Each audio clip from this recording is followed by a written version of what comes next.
ರಂಗಣ್ಣ ಹೇಳ್ದಂಗೆ all right, ತುಂಬ ಚೆನ್ನಾಗಿದೆ. ನೆಕ್ಸ್ಟ್ ಸೆಟ್ ಆಫ್ ಅವಾರ್ಡ್ಸ್ ಸನ್ಮಾನ ಈಗ ವೇದಿಕೆ ಮೇಲೆ ನಡೀತಾ ಇದೆ. ಈಗ ಒಂದು ಪುಟ್ಟ AV ಬರ್ತಾ ಇದೆ. ನಾನು ಆಗಲೇ ಹೇಳಿದೆ, ಮೊದಲ 5 ಜನ ವೀರ ಯೋಧರ ಬಗ್ಗೆ ನಾವು ನೋಡಿದ್ದಾಗಿದೆ. ಈಗ ಮುಂದಿನ 5 ಜನ ವೀರ ಯೋಧರ ಬಗ್ಗೆ ಒಂದು ಪುಟ್ಟ VT ಬರ್ತಾ ಇದೆ.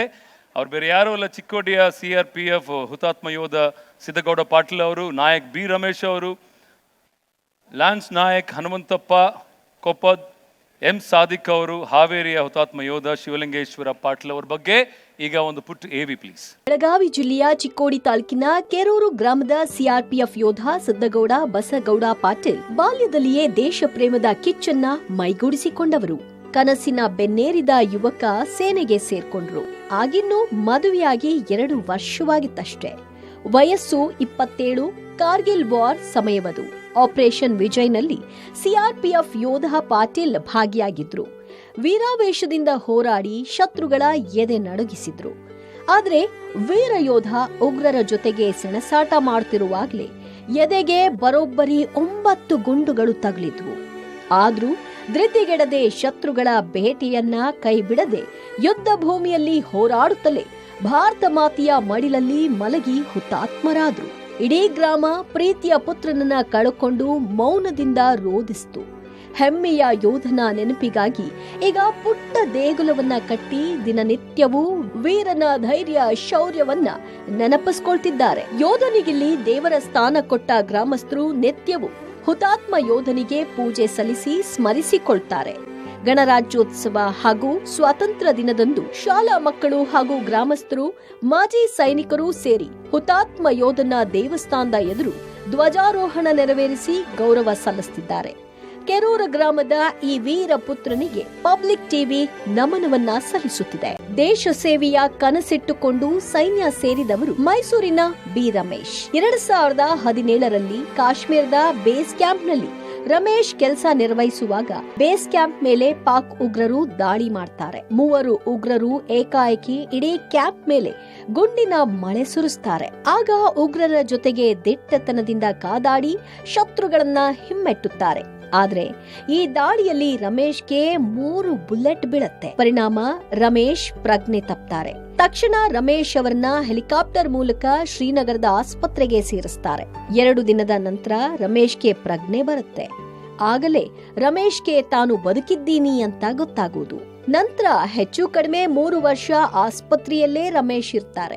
ರಮೇಶ್ ಬೆನ್ನು ಮೂಳೆಗೆ ಬುಲೆಟ್ ಬಿದ್ದ ಕಾರಣ ನಡೆಯಲು ಅಸಾಧ್ಯ. ವೀಲ್ ಚೇರ್ನಲ್ಲಿಯೇ ಬದುಕು ಸಾಗಿಸಬೇಕು.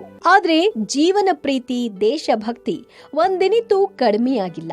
ಈಗಲೂ ದೇಶ ಸೇವೆಗಾಗಿಯೇ ಇವರ ಮನಸ್ಸು ಮಿಡಿತಿದೆ. ವೀಲ್ ಚೇರ್ನಲ್ಲಿಯೇ ಕೂತು ಯುವ ಜನತೆಯನ್ನ ಸೇನೆಗೆ ಸೇರಲು ಪ್ರೇರಣೆಯನ್ನ ನೀಡುತ್ತಾರೆ. ತಮ್ಮ ಸೇನೆಯ ಅನುಭವವನ್ನ ಹಂಚಿಕೊಳ್ತಾರೆ. ದೇಶಕ್ಕಾಗಿ ಸದಾ ಮಿಡಿಯುವ ಈ ಯೋಧ ಹೃದಯಕ್ಕೆ ಪಬ್ಲಿಕ್ ಟಿವಿ ಅಭಿಮಾನದಿಂದ ನಮನವನ್ನ, ಗೌರವವನ್ನ ಸಲ್ಲಿಸುತ್ತಿದೆ. ಪಾಕಿಸ್ತಾನ ದೇಶದೊಳಗೆ ಅಡಗಿರುವ ಉಗ್ರರು, ದೇಶದ್ರೋಹಿಗಳು ಮಾತ್ರ ಯೋಧರ ಶತ್ರುಗಳಲ್ಲ. ಪ್ರತಿಕೂಲ ಹವಾಮಾನವು ಯೋಧರ ಪಾಲಿಗೆ ಶತ್ರುವಾಗುತ್ತೆ. ಕೋಟಿ ಕೋಟಿ ಭಾರತೀಯರು ಪ್ರಾರ್ಥಿಸಿದ್ರು ಹಿಮಪಾತದೊಳಗೆ ಸಿಲುಕಿದ್ದ ಲಾನ್ಸ್ ನಾಯಕ್ ಹನುಮಂತಪ್ಪ ಕೊಪ್ಪದ್ ಬಲಿ ಪಡೆದದ್ದು ಕೂಡ ಸಿಯಾಚಿನ್ ಹಿಮಪಾತ. 2016 February Hanumanthappa Koppad and team operation Meghdoot ಕಾರ್ಯಾಚರಣೆಯಲ್ಲಿ ಭಾಗಿಯಾಗಿದ್ದಾಗ ಹಿಮಪಾತವಾಗಿ 10 ಮಂದಿ ಯೋಧರು ಹಿಮದೊಳಗೆ ಹುದುಗಿ ಹೋಗಿ ಹುತಾತ್ಮರಾಗಿದ್ರು. ಕೊಪ್ಪದ್ ಹಿಮದೊಳಗೆ ಹೂತು ಹೋಗಿದ್ರು.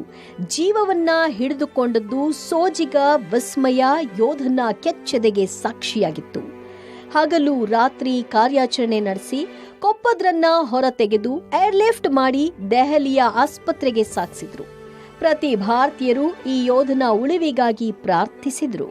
ಪ್ರಧಾನಿ ಮೋದಿಯೂ ಕೂಡ ಆಸ್ಪತ್ರೆಗೆ ಭೇಟಿ ಕೊಟ್ಟಿದ್ರು.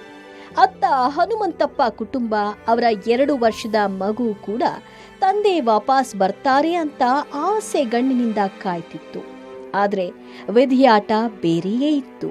ಪುಟ್ಟ ಮಗಳು ಅಪ್ಪನ ಎದೆಗೊಮ್ಮೆ ಕೈ ಇಟ್ಟು ಬಿಕ್ಕಿ ಬಿಕ್ಕಿ ಅಳ್ತಿದ್ದಂತೆ ಕೊಪ್ಪದ್ ಅಲ್ಲೇ ಕೊನೆಯುಸಿರು ಎಳೆದ್ರು. ಪಪ್ಪ ಬಗ್ಗೆ ಹೆಮ್ಮೆ ಆಕೈತಿ. ನಾನು ಮುಂದೆ ಆರ್ಮಿ ಹೋಗ್ಬೇಕ, ಚಂದ ಕಲದ ವಿದ್ಯಾಭ್ಯಾಸ ಕಲದ. ಹನುಮಂತಪ್ಪ ಕೊಪ್ಪದ ನಮ್ಮ ಅಪ್ಪ ಅನ್ನಕ ಬಾಳ ಹೆಮ್ಮೆ ಪಡ್ತೀನಿ. ಯೋಧ ಕುಟುಂಬದ ಗಟ್ಟಿತನವಂದ್ರೆ ಇದೇ ಅಲ್ವೇ. ಇಡೀ ಭಾರತದ ಸೈನ್ಯದ ಧೈರ್ಯ ಸಾಹಸದ ಪ್ರತೀಕವಾಗಿ, ವಿಸ್ಮಯದ ದಂತಕಥೆಯಾಗಿ ಜನಮಾನಸದಲ್ಲಿ ಎಂದೂ ಅಚ್ಚಳಿಯದ ಕೊಪ್ಪದ್ಗೆ ಪಬ್ಲಿಕ್ ಟಿವಿ ಗೌರವಪೂರ್ವಕ ನಮನ ಸಲ್ಲಿಸುತ್ತಿದೆ. ಅದೊಂದು ಪುಟ್ಟ ದೇಗುಲ. ಆ ದೇಗುಲದೊಳಗೆ ಮೊಳಗುವುದು ದೇಶ ಪ್ರೇಮದ ಮಂತ್ರ, ದೇಶಭಕ್ತಿಯ ಘೋಷ. ದೇಶಕ್ಕಾಗಿ ತನ್ನ ಪ್ರಾಣವನ್ನೇ ಬಲಿದಾನ ಮಾಡಿದ ಯೋಧನಿಗಲ್ಲಿ ದೇವರ ಸ್ಥಾನ. ನಿತ್ಯವೂ ಮನೆಯವರು, ಊರಿನ ಜನರಿಂದ ಹುತಾತ್ಮ ಸೈನಿಕನಿಗೆ ಪೂಜೆ. ಹೌದು, ಹಾವೇರಿ ಜಿಲ್ಲೆ ಬ್ಯಾಡಗಿ ತಾಲೂಕಿನ ಗುಂಡೇನಹಳ್ಳಿ ಗ್ರಾಮದ ಸಂಗಮೇಶ್ವರ ಪಾಟೀಲ್ ಶತ್ರುಗಳ ಎದೆ ನಡುಗಿಸುತ್ತಿದ್ದ ಯೋಧ. ಇವರ ತಂದೆಯೂ ಸೇನೆಯಲ್ಲಿ ಸೇವೆ ಸಲ್ಲಿಸಿದ್ರು. ತಂದೆ ಸೇನೆಯಲ್ಲಿರುವಾಗಲೇ ಮಗನೂ ಸೇನೆಗೆ ಸೇರಿದ್ರು. ಇಡೀ ಕುಟುಂಬದಲ್ಲಿ ಹೆಮ್ಮೆ, ಸಂಭ್ರಮ. 7 ವರ್ಷಗಳ ಕಾಲ ಸೇನೆಯಲ್ಲಿ ಸೇವೆ ಸಲ್ಲಿಸಿದ ಸಂಗಮೇಶ್ವರ್ 2019ರಲ್ಲಿ ಜಮ್ಮು ಕಾಶ್ಮೀರದ ನೌಶೇರಾ ಸೆಕ್ಟರ್ನಲ್ಲಿ ಪಾಕ್ ಉಗ್ರರ ವಿರುದ್ಧದ ಆಪರೇಷನ್ನಲ್ಲಿ ಭಾಗಿಯಾಗಿದ್ರು. ಕ್ವಿಕ್ ರಿಯಾಕ್ಷನ್ ಟೀಮ್ನಲ್ಲಿ ಇದ್ದ ಸಂಗಮೇಶ್ವರ್ ಉಗ್ರರ ಜೊತೆ ಕಿಚ್ಚಿನಿಂದ ಹೋರಾಡಿ ಹೆಡೆಮುರಿ ಕಟ್ಟಿದ್ರು. ಪಾಪಿ ಉಗ್ರರ ಜೊತೆ ಸೆಣಸಾಡುತ್ತಲೇ ಸಂಗಮೇಶ್ವರ್ಗೆ ಗುಂಡು ತಗಲಿತ್ತು. ತೀವ್ರ ರಕ್ತಸ್ರಾವವಾಗಿ 12 ದಿನಗಳ ಕಾಲ ಆಸ್ಪತ್ರೆಯಲ್ಲಿ ಚಿಕಿತ್ಸೆ ಪಡೆದ್ರು.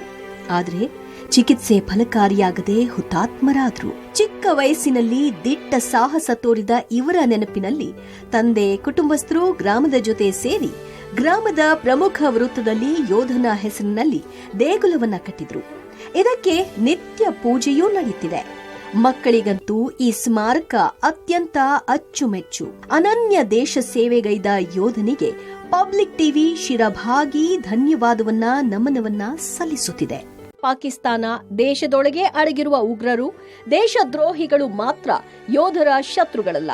ಪ್ರತಿಕೂಲ ಹವಾಮಾನವೂ ಯೋಧರ ಪಾಲಿಗೆ ಶತ್ರುವಾಗುತ್ತೆ. ಕೋಟಿ ಕೋಟಿ ಭಾರತೀಯರು ಪ್ರಾರ್ಥಿಸಿದ್ರು ಹಿಮಪಾತದೊಳಗೆ ಸಿಲುಕಿದ್ದ ಲ್ಯಾನ್ಸ್ ನಾಯಕ್ ಹನುಮಂತಪ್ಪ ಕೊಪ್ಪದ್ ಬಲಿ ಪಡೆದದ್ದು ಕೂಡ ಸಿಯಾಚಿನ್ ಹಿಮಪಾತ. 2016 February Hanumanthappa Koppad and team operation Meghdoot ಕಾರ್ಯಾಚರಣೆಯಲ್ಲಿ ಭಾಗಿಯಾಗಿದ್ದಾಗ ಹಿಮಪಾತವಾಗಿ 10 ಮಂದಿ ಯೋಧರು ಹಿಮದೊಳಗೆ ಹುದುಗಿ ಹೋಗಿ ಹುತಾತ್ಮರಾಗಿದ್ರು. ಕೊಪ್ಪದ್ ಹಿಮದೊಳಗೆ ಹೂತು ಹೋಗಿದ್ರು. ಜೀವವನ್ನ ಹಿಡಿದುಕೊಂಡದ್ದು ಸೋಜಿಗ, ವಿಸ್ಮಯ, ಯೋಧನ ಕೆಚ್ಚೆದೆಗೆ ಸಾಕ್ಷಿಯಾಗಿತ್ತು.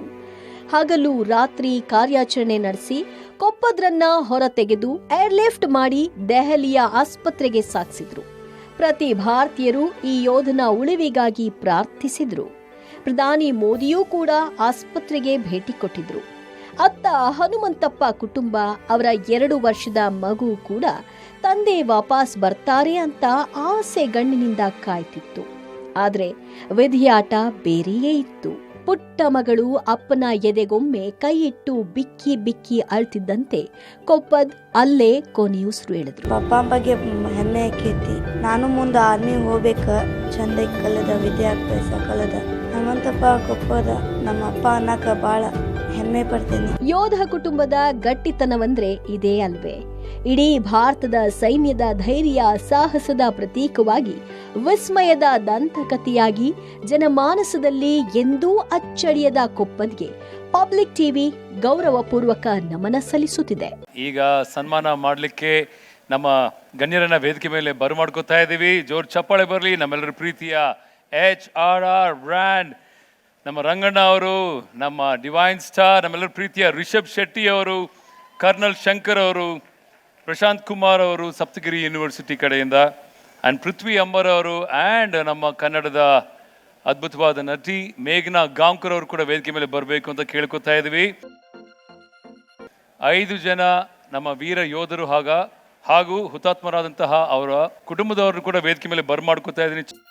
ಪ್ರೀತಿಯಿಂದ ನಮ್ಮ ಪ್ರಗತಿ ಶೆಟ್ಟಿ ಅವ್ರನ್ನು ಕೂಡ ವೇದಿಕೆ ಮೇಲೆ ಬರಮಾಡ್ಕೋತಾ ಇದ್ದೀನಿ.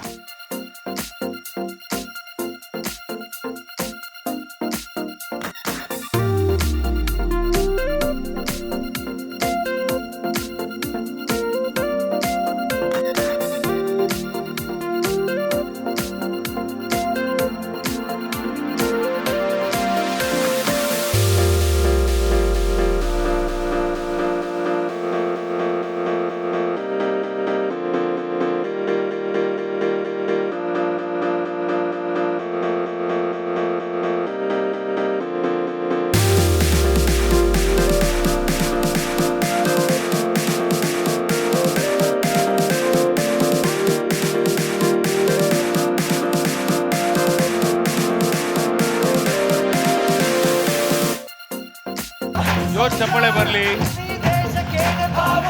ವೀರ ಯೋಧರಿಗೆ ಹಾಗೂ ಅವ್ರ ಕುಟುಂಬದವರಿಗೆ. ನಿಜವಾಗ್ಲೂ ದೊಡ್ಡ ಮಟ್ಟದ ತ್ಯಾಗನೇ ಅವ್ರು ಮಾಡಿದ್ದು ನಮ್ಮ ದೇಶಕ್ಕಾಗಿ. ಮೊದಲಿಗೆ ನಾನು ಸಾದಿಕ್ ಅವರಿಂದ ಶುರು ಮಾಡ್ತೀನಿ, ಒಂದೆರಡು ಮಾತು ಸರ್. ಎಲ್ರಿಗೂ ನಮಸ್ಕಾರ. ಹೇಳಬೇಕು ಅಂದರೆ ಯೂನಿಫಾರ್ಮ್ ಹಾಕ್ಕೊಂಡು ದೇಶಕ್ಕೋಸ್ಕರ ಯಾರೇ ದುಡಿಲಿ ಅವರಿಗೆ ನಾವು ತುಂಬ ಚಿರಋಣಿ ಆಗಿರಬೇಕು. ಅದು ಯಾರೇ ಆಗಿರಲಿ, ಈವನ್ ನಮ್ಮ ಪೌರ ಕಾರ್ಮಿಕರಿಂದನೂ ಹಿಡಿದು ನಮ್ಮ ದೇಶ ಸೇವೆ ಮಾಡೋ ಕೊನೆಯವ್ರಿಗೆ ಯಾರೇ ಆಗಿರಲಿ, ಪ್ರತಿಯೊಬ್ಬರಿಗೂ ನಾವು ರೆಸ್ಪೆಕ್ಟ್ ಕೊಡಲೇಬೇಕು. ನಾವಿದ್ದಾಗಲೂ ಕೂಡ ದೇಶ ಸೇವೆ ಆಗಿದೆ, ನಾವಿಲ್ದಾಗಲೂ ಕೂಡ ದೇಶ ಸೇವೆ ನಡೀತಾ ಇದೆ. ದೇಶಕ್ಕೋಸ್ಕರ ಕೆಲಸ ಮಾಡೋ ಪ್ರತಿಯೊಬ್ಬರಿಗೂ ಕೂಡ ನನ್ನ ಹೃತ್ಪೂರ್ವಕ ನಮನಗಳು. ಎಲ್ಲರಿಗೂ ಒಳ್ಳೆಯದಾಗಲಿ. ಹನುಮಂತಪ್ಪ ಕೊಪ್ಪದವರು ನಮ್ಮನ್ನು ಬಿಟ್ಟು ಎಲ್ಲಿ ಹೋಗಿಲ್ಲ, ನಮ್ಮ ಮನಸ್ಸೊಳಗೆ ಚಿರಕಾಲ ಇರ್ತಾರೆ. ಹಾಗೆ ನನ್ನ ಮಗಳು ನೇತ್ರ ಅಂತ, ಅವಳು ಕೂಡ ಒಳ್ಳೆ ಶಿಕ್ಷಣವನ್ನು ಕೊಟ್ಟು ನಮ್ಮ ಭಾರತೀಯ ಸೈನ್ಯಕ್ಕೆ ಕಳಿಸ್ತೇನೆ ಅಂತ ಹೇಳೋಕ್ಕೆ ಇಷ್ಟಪಡ್ತೇನೆ. Thank you thank you. ಎಲ್ರಿಗೂ ನಮಸ್ಕಾರ, ಜೈ ಹಿಂದ್. ವೀಲ್ ಚೇರ್ ಮೇಲೆ ಬಂದು 2017ರಲ್ಲಿ ಕೂತಿದ್ದೀನಿ. ಇದುವರೆಗೂ BP ಶುಗರ್ ಯಾವುದೂ ಇಲ್ಲ, ಯಾಕೆಂದರೆ ಟೆನ್ಷನಲ್ಲೇ ಜೀವನ ನಡೆಸ್ತಾ ಇದ್ದಾರೆ ಕೆಲವರು. 10 ವರ್ಷ ಆಯಿತು, ನನಗೆ ಬಿಡುವಿಲ್ಲ. ಮನೆಯಲ್ಲೇ ಕೂರ್ತಿರ್ತೀನಿ, ಬಟ್ ಬಿಡುವಿಲ್ಲ. ಯಾಕೆ ಅಂತಂದರೆ ನನಗೆ ನಾನು ತೊಡಗಿಸ್ಕೊಂಡಿದ್ದೇನೆ ಆ ಥರ. Thank you very much. Thank you Ramesh ಅವರು, ಥ್ಯಾಂಕ್ ಯು. ಮಾಜಿ ಸೈನಿಕರು ಮತ್ತು ಗಡಿಯಲ್ಲಿರ್ತಕ್ಕಂಥ ಸೈನಿಕರು, ಪೊಲೀಸರಾಗಲಿ, ಪ್ರತಿಯೊಬ್ಬರಿಗೂ ಈ ಸನ್ಮಾನ ತಲುಪುತ್ತದೆ. Thank you sir, thank you so much. ನಾನು ವೀರಯೋಧ ಸಿದ್ದನಗೌಡ ಪಾಟೀಲ್ ಅವರ ಹೆಂಡತಿ ಸುನೀತಾ ಪಾಟೀಲ್ ಅಂತ. ಆಪರೇಷನ್ ಸಿಂಧೂರ್ ನಡೆದಾಗ ನನಗನಿಸ್ತು ನಾನು ಕಳ್ಕೊಂಡಿರೋ ಸಿಂಧುವಿಗೆ ಇವತ್ತು ಬೆಲೆ ಸಿಕ್ಕಿತು ಅಂತ ನನಗನಿಸ್ತು. Thank you so much. ಎಲ್ಲರೂ ಕೂಡ ಈ ವೀರ ಯೋಧರಿಗೆ ಹಾಗೂ ಹುತಾತ್ಮರಾದಂತಹ ವೀರ ಯೋಧರ ಕುಟುಂಬದವರಿಗೆ ಮತ್ತೊಮ್ಮೆ ಕೊನೆ ಬಾರಿ ಎದ್ದು ನಿಂತು ಚಪ್ಪಾಳೆ ಹೊಡೆದ್ರೆ ನಿಜವಾಗ್ಲೂ ಈ ಒಂದು ವೇದಿಕೆಗೆ ಒಂದು ಸಾರ್ಥಕತೆ ಇರುತ್ತೆ. Thank you.